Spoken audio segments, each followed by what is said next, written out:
सड़क हादसे बढ़ते जा रहे हैं और सड़क हादसों में कई लोग अपनी जान गंवाते जा रहे हैं।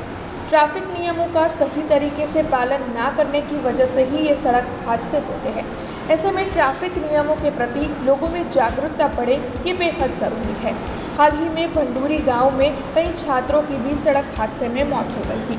खासकर जो छात्र है वो अपनी सही आयु ना होने के बावजूद भी तेज़ रफ्तार से वाहन चलाते हैं और हादसों का शिकार हो जाते हैं और उनसे ज़्यादा इसके जिम्मेदार उनके माँ बाप होते हैं। तब जूनागढ़ में पुलिस की ओर से एक सराहनीय कार्य किया गया है। माँ बाप सही आयु ना होने तक बच्चे को वाहन चलाने के लिए ना दे और बच्चे भी जब वाहन चलाए तब ट्रैफिक नियमों का पालन कर चलाए। इसके लिए जूनागढ़ पुलिस की ओर से लोगों को जागरूक करने की कोशिश की गई है। दरअसल जब तक बच्चों के पास लाइसेंस ना हो उन्हें स्कूल या कॉलेज जाने के लिए साइकिल का ही इस्तेमाल करना चाहिए, ऐसी जानकारी पुलिस की ओर से नागरिकों तक पहुंचाई जा रही है।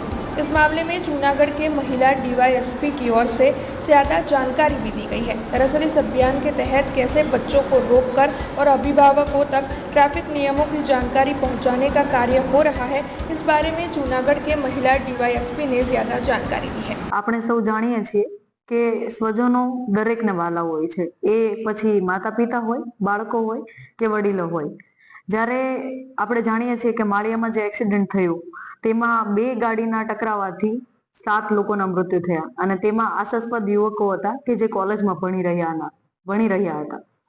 હવે પ્રશ્ન ત્યાં આવે છે કે જ્યારે આવા બાળકોનું મૃત્યુ થાય છે ત્યારે આપણે વિચારીએ છીએ કે એમને કાયદાની અજ્ઞાનતા હતી।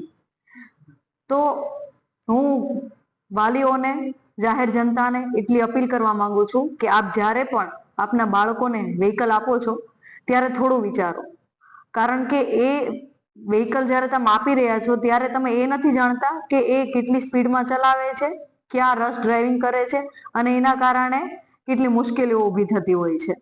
જો બાળક કોઈ પ્રકારનો એક્સિડન્ટ કે વગેરે કરે છે તો એના માટે માત્ર બાળક જવાબદાર નથી, એના માતા પિતા પણ એટલા જ ગુનામાં ભાગીદાર બને છે। અને MB એક્ટમાં જોગવાઈ છે કે જો બાળક કોઈ પ્રકાર એક્સિડન્ટ કરે છે અથવા તો કોઈ ગુનો કરે છે MB એક્ટ અંતર્ગત, તો MB એક્ટની કલમ 191A મુજબ તેમના પેરેન્ટ્સ પર પણ કાર્યવાહી કરવામાં આવશે। નમસ્તે।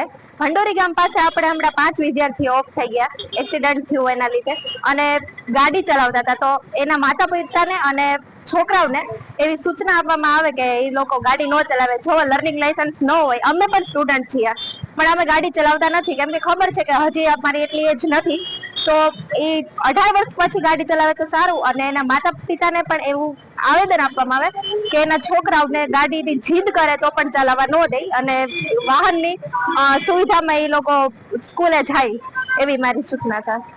અમને ખૂબ દુઃખ છે આ 5 વિદ્યાર્થીઓ થઈ ગયા જે ગાડીના એક્સિડન્ટના લીધે, પરંતુ એમને માતા પિતાને એવી સૂચના આપવામાં આવે કે વિદ્યાર્થીઓને गाड़ियों दूर रखे।